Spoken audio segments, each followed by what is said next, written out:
Have you ever put something on and in 10 seconds decided how you felt about yourself for the rest of the day?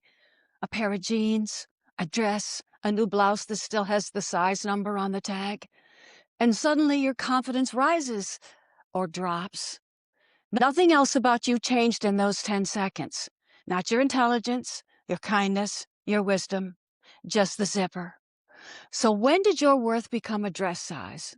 So today I want to talk about how this happened and why that little tag doesn't get to decide your value anymore. You wouldn't believe how many sizes I've lived through in 77 years. Everything from a 2X to a small. And in those years, I've watched how easily my mood, my posture, even my confidence could change depending on what fit and what didn't. I have been thin and insecure. I've been overweight and confident. And I've been admired and uncertain. So clearly, size and security are not the same thing. And yet most of us learned very early that thinner meant better. Better meant more desirable. And more desirable somehow meant more valuable. And as women, we inhaled that lie. We didn't consciously decide that. We absorbed it without even realizing it. From magazines, from doctor's charts and insurance height weight tables, from red carpets and runway bodies that quietly set the standard, from praise we got when we lost weight, and silence when we gained it. And then one day, all of that conditioning shows up without warning in the most ordinary place. The mirror. Or perhaps a store window. No matter what size we are, most of us have had some kind of mirror moment. Not necessarily about weight, it might be about gray hair, a different posture, a fuller body, a thinner body, a tired face. And little by little, we asked ourselves, is that really me? And when did that happen? Well, quite a few years ago, when I was heavier, I had a store window moment that really caught me off guard. So, you know how when we're walking past the store window, we just have this inclination to look at our reflection like, okay, how do I look today? Well, sometimes we take a quick glance and look back, and sometimes we stare for a moment and check ourselves out. Well, one day as I was walking past a store window, I decided to take a look to my left and take a peek. And to my surprise, I thought I saw someone following me. In fact, I was convinced someone was following me.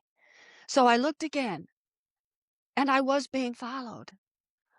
By my butt! Oh my God, there it is.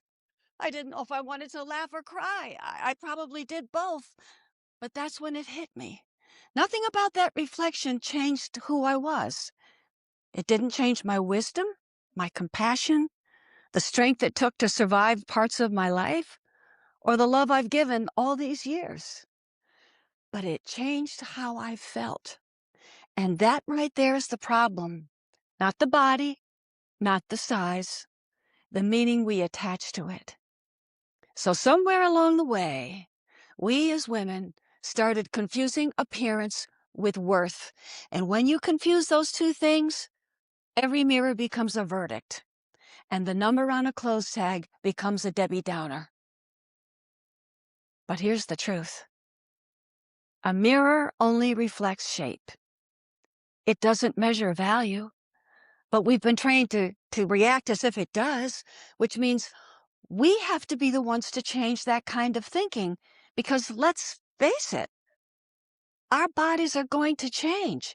They've already changed, especially if you're over 50, and they will keep changing as we age. So how do you take your sense of worth back? The first thing you have to remember is that you can never take back your worth because you never lost it in the first place. You cannot be any more worthy than the day you were created. You are a child of God, and you don't get any more worthy than that. So your worth is not up for grabs, and it doesn't rise and fall with a zipper. Your worth was established long before a dress size or a pair of jeans ever entered the conversation. It's only your sense of worth, your beliefs about your worth, that changes how you see yourself. Secondly, if your sense of worth rises or falls every time you let a reflection decide how you feel about yourself, you need to not only change how you speak to the woman in the mirror, but also change your relationship with the mirror itself. The mirror, it's only a surface. It doesn't create the pain. It only reveals the story you're telling. So if you avoid the mirror, you're going to avoid the conversations I'm about to show you next that can restore your sense of worth and heal the way you see yourself. Now, my husband has said to me many times, "You've never met a mirror you didn't like." Well, that is certainly not true.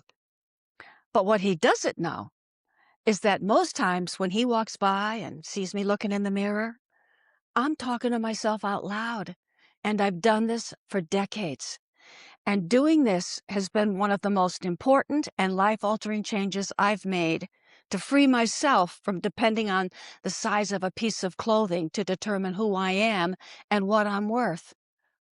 So stay with me, because this is the most important practice I use to do that. I practice loving the person I see in the mirror, no matter how she looks. I accept her. I kid around with her. I laugh and cry with her, because she is the most precious thing in my life. There is no one else I've watched change and grow right before my eyes than this woman in the mirror. And the hundreds of conversations we've had have brought us closer together, so my reflection is no longer my enemy, but a beloved image in my life. And I want that for you too. And here's what a few of those conversations sound like. Well, I woke up this morning, looked in the mirror, and my hair was all disheveled and sticking up all over the place. And the first thing I did was laugh, because I really did look like a rooster. So I said, "Well, good morning, my dear, and cock-a-doodle-doo to you." Then I smiled, put my headband back on, and went to go get my coffee. Other days I look in the mirror and say, "Well, sweetie pie, you're looking a little haggard today." And I hear myself reply, "Yep, it's just one of those days."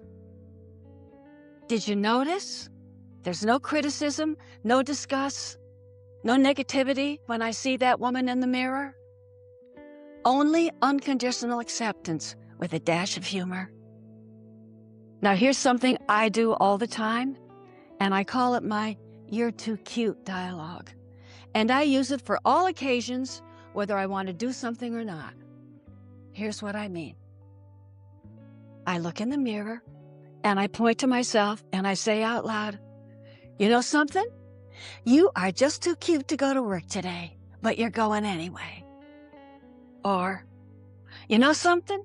You're too cute to go to the dentist and have that tooth pulled, but off you go."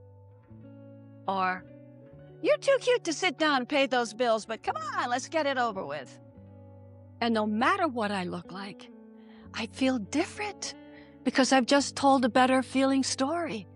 And it doesn't matter if you think you're cute or not, or what size you are. You tell your reflection that you are, and then off you go.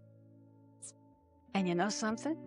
You are just too cute not to be loved exactly as you are. So whether you're accepting yourself on a hard day, or simply reminding yourself that there's something about you that's pretty cute anyway, it's you that's making the attempt to change your relationship with the mirror, which is, in reality, changing the relationship you have with yourself.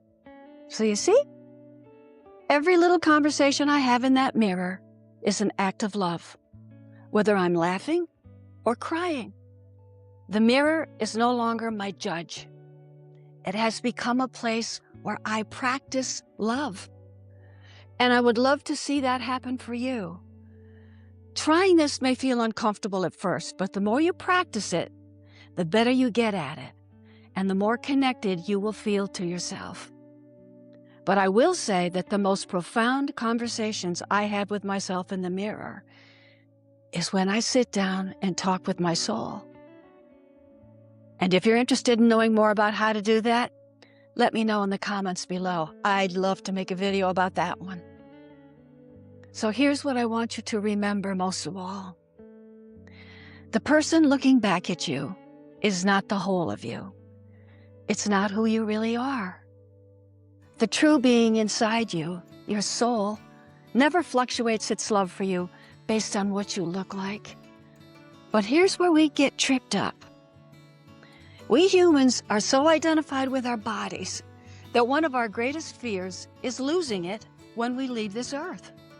But the truth is that when we're finally leaving it, we don't say, wait, I can't go until I've lost those last 10 pounds.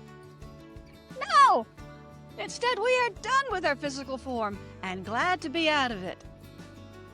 This incredible body of ours is only on loan for a very short time, and it's serving a greater purpose, which makes it the most beautiful body you could ever have.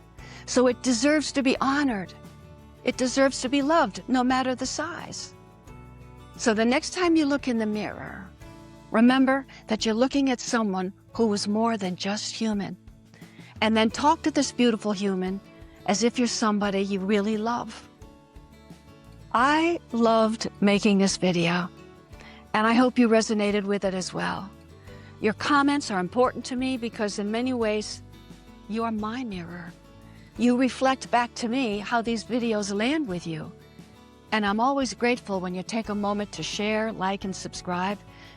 And if you're interested, we have a free PDF on 3 ways to connect with your soul, so just click on the word more down below.